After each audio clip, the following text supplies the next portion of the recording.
Selamat datang di Pojok Santai.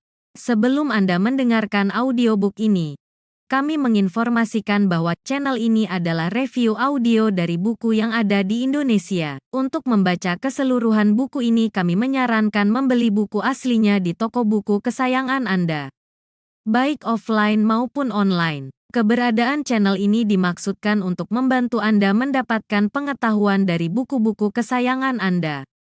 Jangan lupa untuk subscribe, like, dan komen. Selamat datang di Pojok Santai, channel khusus yang membahas komik dan novel dengan cara asik. Melepas kepergian anaknya, Arya Buana, pendekar Ruyung Maut, di kediamannya didatangi dua pendekar. Siapakah dua pendekar itu dan ada keperluan apa mereka?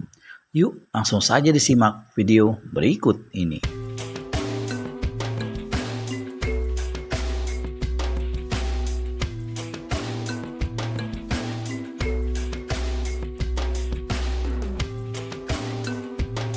Sepasang matanya yang tajam mencorong dan bersinar kehijauan seperti mata kucing dalam gelap itu benar-benar membuatnya terkejut. Sebagai seorang yang telah kenyang dengan pengalaman, Tribuana tahu kalau sorot mata seperti itu hanya akan muncul pada mata orang yang telah memiliki tenaga dalam tinggi. Apa keperluanmu sehingga Kakang Lindu menemuiku? Tanya pendekar Ruyung Maut pelan. Si Raja Racun pencabut nyawa yang ternyata bernama Lindu mendengus. Tidak perlu berbasa-basi, Tribuana. Cepat serahkan pedang bintang padaku. Pedang bintang? Saut pendekar Ruyung Maut pura-pura. Tidak usah pura-pura, Tribuana. Atau kini kau telah menjadi seorang pengecut sehingga tidak berani mengakui benda yang ada di tanganmu. Pendekar Ruyung Maut menghela napas panjang. Ucapan Raja Racun pencabut nyawa membuatnya mati kutu. Kuakui kalau pedang itu semula ada padaku, Kang Lindu, tapi sekarang tidak lagi. Barat, lalu sekarang di mana pedang itu? Desak si Raja Racun pencabut nyawa. Sayang sekali, Kang Lindu, tidak mungkin kuberitahukan padamu. Tegas sekali kata-kata pendekar Ruyung Maut itu. Minggirlah, Paman. Selak siluman tengkorak putih sambil melangkah maju menghampiri Tribuana. Jangan gegabah dulu, Gerda. Akan kuperiksa dulu bangunan ini. Seingatku, ia mempunyai seorang anak lelaki yang kini pasti sudah remaja. Aku akan mencari anak itu dulu. Cepatlah, Paman. Saut siluman tengkorak putih tidak sabar. Raja Racun pencabut nyawa segera melesat ke dalam rumah besar itu. Pendekar Ruyung Maut berusaha menghadang, tetapi terjangan siluman tengkorak putih membuat niatnya terhenti. Ya! Kagetlah pendekar ini melihat kehebatan serangan dan kekuatan tenaga yang terkandung dalam serangan siluman tengkorak putih. Tanpa ragu-ragu lagi, dia langsung mengerahkan ilmu andalan 8 cara menaklukkan harimau. Tetapi dalam beberapa jurus saja, pendekar Ruyung Maut sudah terdesak. Pendekar ini memang kalah segala-galanya jika dibandingkan lawannya, baik kecepatan gerak maupun kekuatan tenaga dalam. Sehingga tidak aneh jika hanya sebentar saja ia sudah dibuat pontang-panting. Yah! Pendekar Ruyung Maut berteriak keras sambil mencabut senjatanya. Langsung diayunkan ruyungnya itu ke kepala lawan. Siluman tengkorak putih hanya mendengus.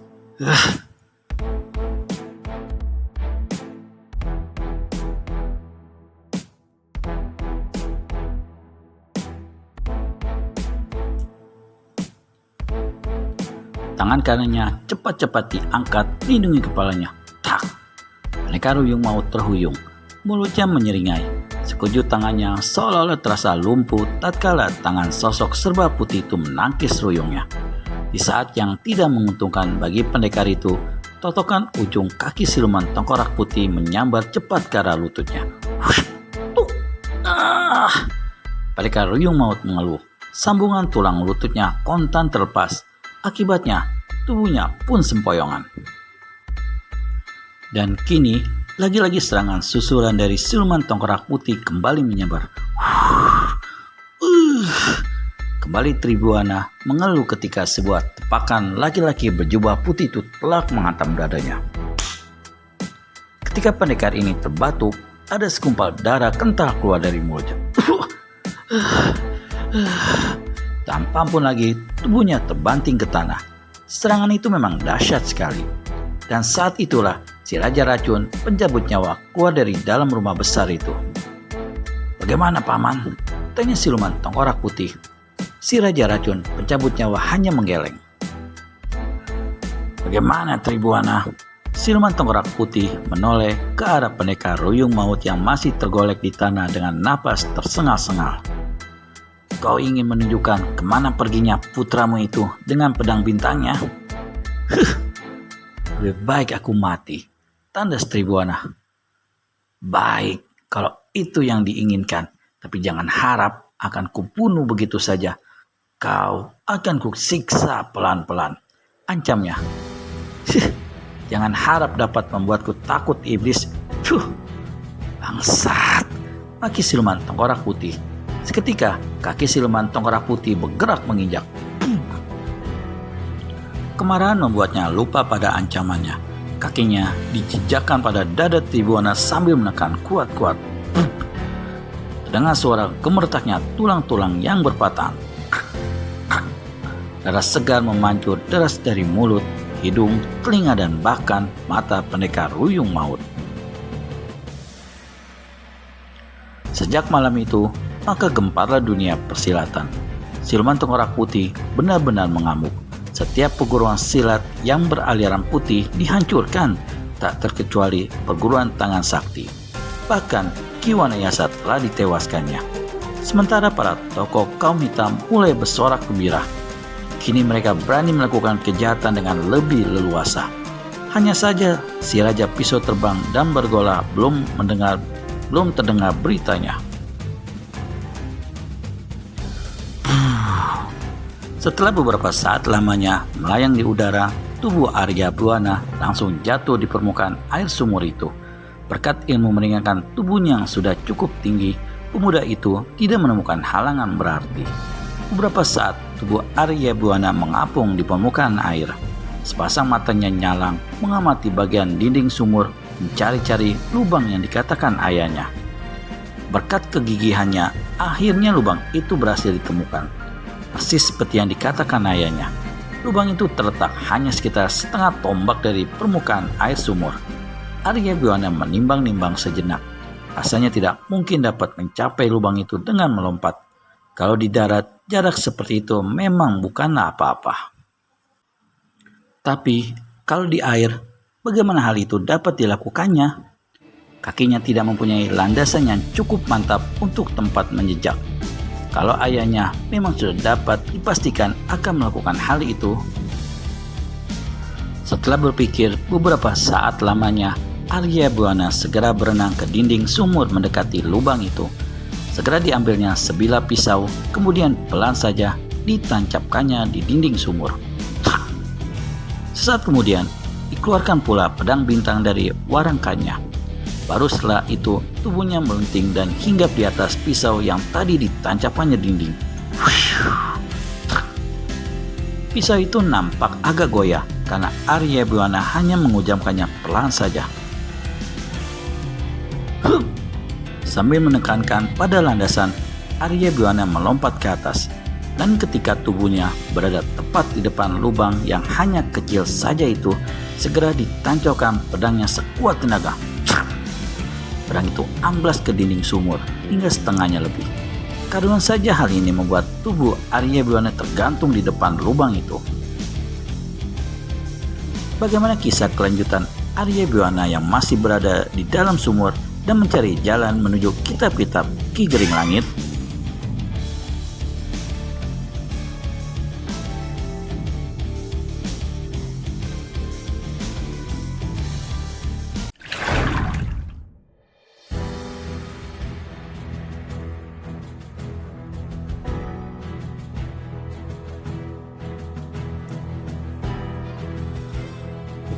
Segera ditancapkan pedangnya sekuat tenaga. Pedang itu amblas ke dinding sumur hingga setengahnya lebih. Karuan saja hal ini membuat tubuh Arya Buana tergantung di depan lubang itu. Sekilas, Arya melirik ke bawah ke tempat ia menancapkan pisaunya. Mulutnya menyembunyikan senyum lega ketika pisau itu sudah tidak ada lagi di tempatnya. Memang agak tidak meninggalkan jejak yang dapat diketahui para pemburu pusaka Ki Gering Langit. Kini Arya mengalihkan perhatian pada lubang kecil yang tepat berada di depannya. Lubang itu kelihatan kecil dan gelap. Garis tengahnya tidak lebih dari setengah tombak. Dengan hanya mengayunkan tubuhnya sedikit, pemuda remaja itu telah berada di dalam. Arya Buana memasukkan pedang bintang ke warangkanya. Kembali, tubuhnya terpaksa merangkak karena sempitnya lubang untuk masuk lebih ke dalam. Dan ternyata lubang itu tidak datar saja. Arya Buana merasa kalau arah lubang ini menanjak. Dan ternyata semakin ke dalam, lubang itu semakin membesar. Sampai akhirnya pemuda remaja itu tidak merangkak lagi, bahkan bisa berjalan biasa. Setelah beberapa lama, akhirnya sampailah Arya Buana pada sebuah ruangan yang cukup luas dan terang, seperti ada cahaya yang menyinarinya. Entah dari mana asal sinar itu, dan pemuda itu tidak mengetahuinya. Apalagi untuk memikirkannya, tubuh dan pikirannya lelah sekali. Di sini, Arya Buana menjatuhkan tubuhnya, kemudian bersandar pada dinding. Untuk beberapa saat lamanya, tubuhnya tetap bersandar, tapi sebentar kemudian telah duduk bersila. Ditegakkan tubuhnya dan dirapatkan kedua tangannya di depan dada. Dan kini, Arya Buana sudah tenggelam dalam semedinya. Suasana sekitar tempat itu yang semula hening, kini dipecahkan suara napas yang keluar masuk dari mulut dan hidung Arya Buana. Suara napas yang berirama tetap.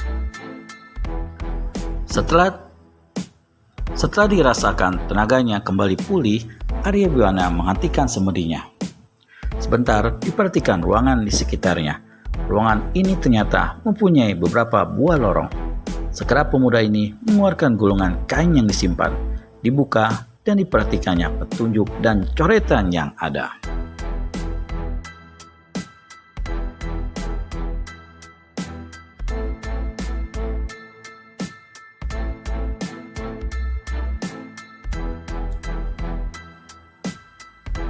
Setelah hatinya mantap, barulah dipilihnya lorong sebelah kanan. Berbeda dengan lorong gua di atas permukaan sumur, lorong ini lebih nyaman dan enak untuk dijalani. Arya Buana melewatinya sambil mengerahkan ilmu meringankan tubuh. Entah berapa lama Arya Buana menempuh lorong itu sehingga tidak tahu siang atau malam. Yang dilakukannya hanya terus berlari sampai lelah dan lapar. Baru setelah dirasakan letih, dia beristirahat dan makan. Kini dia harus melanjutkan perjalanan lagi hingga akhirnya ia melihat berkas sinar di ujung lorong yang tengah dilalui. Dengan perasaan gembira yang meluap-luap, Arya Buana segera mempercepat langkah menuju asal sinar itu. Sekali lihat saja dari jarak jauh, Arya telah mengetahui kalau sinar itu berasal dari cahaya matahari. Dan itu berarti di ujung yang berhubungan dengan dunia bebas. Tak berapa lama kemudian, Arya Buana telah berada tidak jauh dari sinar itu. Setibanya di sini, dugaannya memang benar. Ujung lorong ini memang berhubungan dengan dunia luar. Hanya saja, lubangnya ditutupi rimbunan semak belukar sehingga tak terlihat oleh pandangan orang luar. Dan sinar yang dilihatnya itu memang berasal dari sinar matahari yang menerobos rimbunan semak belukar itu. Dengan tangan agak gemetar, Arya menyibakkan semak belukar itu. Sret! Untuk sesaat lamanya, pemuda itu menundukkan kepala sambil menutupi kedua matanya dengan tangan kanan.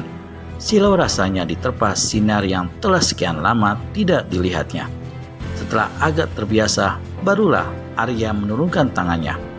Dilangkahkan kakinya keluar dari lorong itu setelah terlebih dahulu merapikan kembali semak belukar yang tadi disibaknya.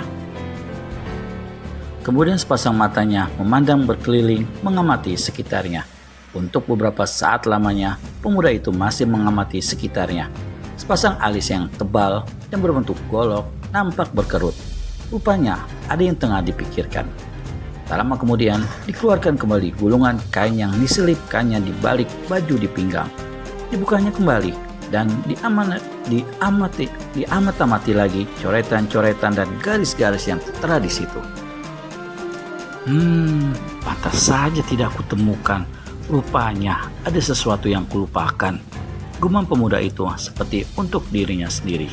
Dari mulut lorong, melangkah ke kanan sejauh 20 langkah, lalu ke kiri 10 langkah, dan ke depan 3 langkah. Sambil mengangguk-anggukkan kepalanya, Arya menyelipkan kembali gulungan kain itu di pinggang.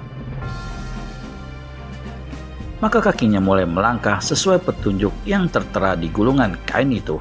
Dan kini, tubuh Arya telah berada di depan sebuah pohon berbatang besar dan berongga. Tanpa ragu-ragu lagi, dimasukinya rongga pohon itu. Baru sekitar 5 langkah melangkahkan kaki di depannya, telah terbentang sebuah tangga menuju ke bawah yang terdapat jalan lurus sekitar 10 tombak. Tak lama ditemukan tangga lagi yang menuju ke atas. Arya segera menaikinya. Di situ ditemukan lagi jalan yang berakhir pada sebuah ruangan yang pintunya tertutup rapat, dan Arya segera melangkahkan kakinya. Sampai di sini Arya bimbang. Haruskah dibukanya pintunya itu? Tidakkah perbuatan itu sangat tidak sopan? Karena bagaimanapun juga diyakini kalau tempat ini mempunyai pemilik. Selagi Arya dicengkam keraguan-raguan, tiba-tiba terdengar bentakan keras dari dalam ruangan itu. "Mengapa ragu-ragu, murid murtad? Ayo masuk dan bunuhlah aku. Mengapa hanya termenung di depan pintu?" Karena saja bentakan itu membuat Arya kebingungan. Siapakah yang dimaksud oleh orang yang membentak di dalam itu? Iyakah? Lalu kalau betul, kenapa dia dimaki sebagai murid murtad? Bukankah Arya hanya mempunyai seorang guru, yakni ayahnya sendiri? Jangan-jangan yang dimaksudkan orang yang di dalam itu adalah dirinya. Kalau bukan, lalu siapa? Berbagai macam pertanyaan dan dugaan berkecamuk di benak Arya. Beberapa saat lamanya Arya termenung di depan pintu ruangan itu. Dipertimbangkan apakah lebih baik masuk atau menunggu saja. Jelas bila melihat coretan dan garis yang tertera di gulungan kain itu, di ruangan itulah tersimpan kitab-kitab Ki Gering Langit. Tapi apakah sepantasnya jika langsung masuk? Tidakkah sebaiknya meminta izin dulu pada pemiliknya? Benar, ia harus meminta izin dulu, dan pemiliknya pasti berada di dalam. Kini Arya tidak ragu-ragu lagi. Segera digerakkan tangannya hendak mengetuk pintu itu, tapi mendadak gerakan tangannya terhenti di udara. Ternyata dia menemukan adanya kejanggalan pada pintu ini.